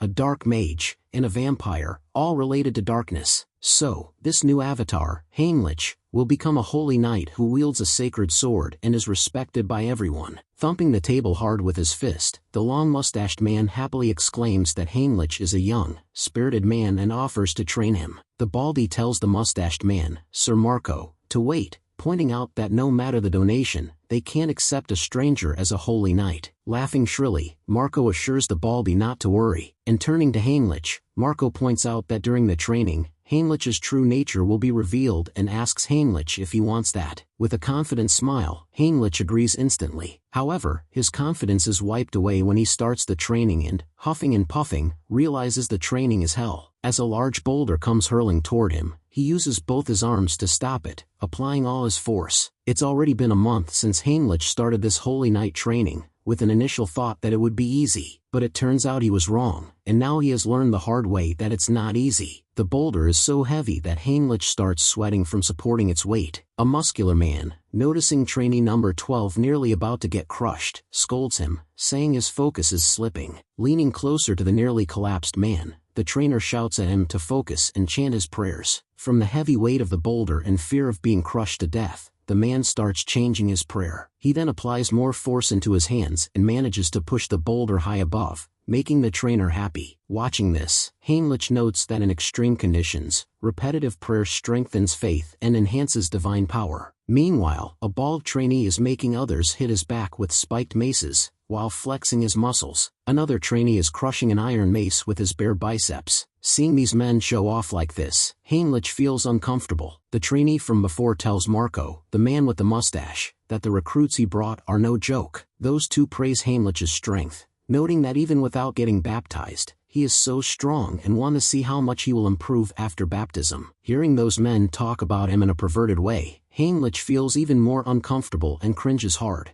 3 months have passed since Heinlich started Holy Night training, and thanks to his warrior's spirit and super recovery skill, he hasn't collapsed yet. While his body and stamina have improved from the training, there's only one thing that's really bothering him. Placing a hand on Heinlich's shoulder, Jacob makes him turn around, flexes his biceps, and suggests that they do some chest exercises together. But the other man disagrees and, flexing his biceps, suggests they should instead do a solid back workout. As those two men gaze upon him like prey, Heinlich feels incredibly uncomfortable and starts trembling with unease. Later that day, after training, Heinlich tells his friend that every day those freaks come to him asking to train with them, making his friend laugh. At that moment, a crowd of people suddenly gets excited as they see someone arrive, as if they had been expecting them. The Archbishop Latius and the Paladin, Tuscan, walk through the gate, receiving greetings and a grand welcome from everyone around. Heinlich's friend explains that the arrivals had gone on an expedition with the Holy Knights and Crusaders and have just now returned. Heinlich recognizes Tuscan as the same one who fought Hans a while ago, so Heinlich realizes Tuscan and his party must have been searching for Hans all this time. After a few days, the official baptismal ceremony for those who passed the criteria is being held in the Great Hall of the church. The priest, standing at the front on the podium, says that due to special circumstances, the ceremony has been moved up suddenly. He then instructs the trainees whose names he calls to step forward. Heinlich's friend, sitting beside him, asks why they must be holding the event, which only happens once every 6 months. Heinlich assumes that this must be because the knights desperately need reinforcements for the pursuit of the immortal king. Nevertheless, Heinlich is super pumped about this opportunity and is considering using the skills, Persona and Mind Hub. The priest calls out the trainee Max Weirin, and as Max kneels before the priest asks him to take the vow. Those who receive the baptism sacrifice all their mana to the deity and are unable to use magic, but in return, the deity bestows them a blessing of immense holy power. The size of the blessing each individual receives varies, and the greatest factor that determines it is the faith in the deity. The purer and more genuine the faith, free of lies or doubt, the stronger the holy knight they become. After Max gets baptized, the priest calls forth Heinlich. Heinlich leaves his seat and walks to the front with a serious demeanor. Until now, Han Song-hyun had used Mind Hub to suppress external stimuli or restrain his emotions, but the opposite is also possible. So Han Song-hyun uses the Persona skill to inject the emotions of faith into Heinlich. So when the priest extracts his mana, using Mind Hub to filter out distrust and doubts, Heinlich's mana becomes pure, without any hesitation. This allows Heinlich to absorb the blessing to its maximum potential as Han Song-hyun focuses the mental strength of all his avatars into Heinlich. Even the priest is astonished, seeing the amount of holy power bestowed upon Heinlich after the baptism. The holy power shines out of Heinlich, spreading into the entire hall, making everyone there shield their eyes in awe. The other trainees, sitting in their seats, are in awe, Unable to believe the quantity of holy power they are witnessing, they see that the holy power has even reached the head of the statue of the deity. Placing a hand on Heinrich's shoulder, the priest calls him sir and tells him he has been baptized successfully, already reaching the priest rank. With a smile, the priest wishes Heinrich good luck for the future, and Heinrich thanks him. With this, Han Song-hyun obtains the skill, Holy Baptism, which increases the potential of avatars and their mental strength. Examining the holy power he just received, Heinrich is relieved that the fake faith built on tricks actually worked, but he is also certain the tricks he used didn't fully work because the deity of the divine church is closer to a system than a personal god. When Heinrich opened his mind earlier, he got a vague feeling that was closer to curiosity than faith. Looking up at the deity statue, Heinrich thinks this is what it means to watch over someone. Meanwhile, the Archbishop Lacius and the Paladin Tuscan are gathered in the planning room, examining a large map on the table. Tuscan looks frustrated,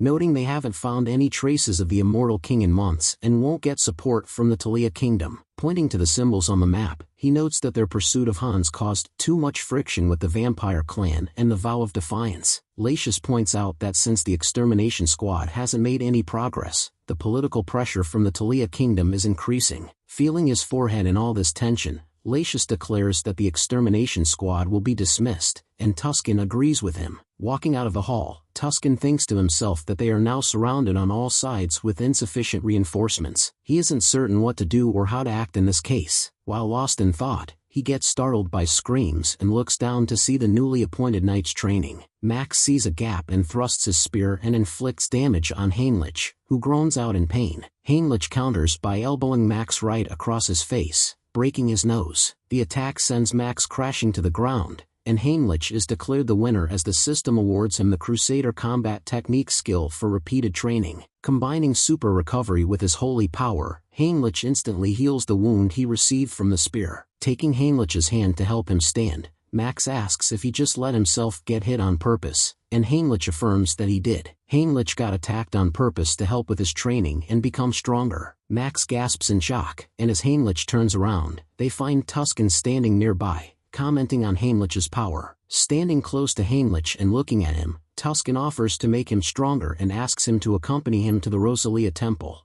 Shocked at the offer, Heinrich asks Tuscan if he really means to invite him to the Rosalia Grand Temple, and Tuscan affirms. Turning around to leave, Tuscan instructs the still-shocked Heinrich to follow after him immediately. Running after Tuscan, Heinrich asks if he can pack his belongings, but Tuscan tells Heinrich to have someone handle that later. As both of them stand on the teleportation circle, Tuscan promises to explain all details to Heinrich later. Still looking surprised, Heinrich agrees. A second later, the two of them teleport outside the boundaries of Rosalia Grand Temple, leaving Heinrich in awe with its beauty. This temple is the largest sanctuary of the Divine Church, located at the heart of the continent. It's the very place where both the Pope and the Saintess reside, the heart of the church itself. The Saintess, Ristar, welcomes both Heinrich and Tuscan, looking delighted to host them. Both of them bow before Ristar as Tuscan thanks her. Meanwhile, Heinrich is making plans with himself on how he will grow rapidly here and become a holy knight recognized by all. Smirking slightly at this idea, Heinrich plans to grow steadily in the light. The rest of the dirty work will be handled by the other avatars in the shadows. Back on Earth, Han Song-hyun, in Hans's body, is going through the internet, finding himself trending all over the place and becoming famous. His mind races to the other matter when the villains he killed recently had mentioned the Divine Retribution Society, and he wonders what it might be. Getting to his feet, Han Song-hyun decides to figure it out later, focusing on wiping out the villains and settling the mission's earnings. Taking control of Heinz, he covers his head with a hood and his face with a mask and makes his way through the busy streets. To make the transactions, he goes to a decent and less suspicious place. Once he enters the place, the owner of the shop welcomes him. Walking up to the shop owner, Heinz places a small bag on the table, declaring he wants to sell. But the shop owner, immersed in reading a book, lazily says it's not a pawn shop and tells Heinz to go away. Heinz empties the bag on the counter, showering it with lots of coins, startling the shop owner. Examining the coins, the shop owner recognizes them as badges of the human trafficking group, the Commerce Syndicate. Heinz asks the shop owner if he is interested now. Looking a little scared, the shop owner tells Heinz to go through the back door. Listening to the man, Heinz opens the back door, and as he enters, a man in a mask welcomes him, asking if he is there to sell. Presenting the bag to the man in the mask, Heinz asks if it's possible to get paid something other than cash. Examining the badges, the masked man asks if Heinz means he wants goods. Raising one finger, Heinz says he wants a first-prize lottery ticket, because he knows that cash is useless if he can't spend it, so a lottery prize will be legally usable cash for Han Song-hyun. The man in the mask says that for a lottery ticket, the commission will be pretty steep, and Heinz agrees to it. The masked man claims there's a 6.1 billion won ticket price with a 4-month redemption period left, and Heinz asks him to prepare 2 more like that. Surprised at this request, the masked man points out that with what Heinz has paid so far, it won't be enough for 2 tickets. Assuring the man not to worry, Heinz reaches into his subspace, withdraws 3 gold bars, and places them on the counter. Shocked to see Heinz has access to subspace storage, the man grabs his hand, asking who he is. Taken aback at being grabbed like this, Heinz sternly tells the man he isn't here to have a friendly chat and suggests they just get over with the deal. Releasing Heinz's arm, the man apologizes and agrees they should wrap up. The man begins sweating, feeling really intimidated by the presence of Heinz now. Leaning closer to the man's ear, Heinz tells him they will keep doing these trades often from now on. A few minutes later, Heinz walks out of the store with 3 lottery tickets and is very excited, wondering what he should spend them on. He is actually considering hiring some subordinates he can boss around for stuff like this instead of going back and forth himself. But for now, he decides to enjoy the night air peacefully for a while. Sitting on the side, Heinz watches the crowd, satisfied that he's the reason behind their peace, with no more crimes to worry about. Right then,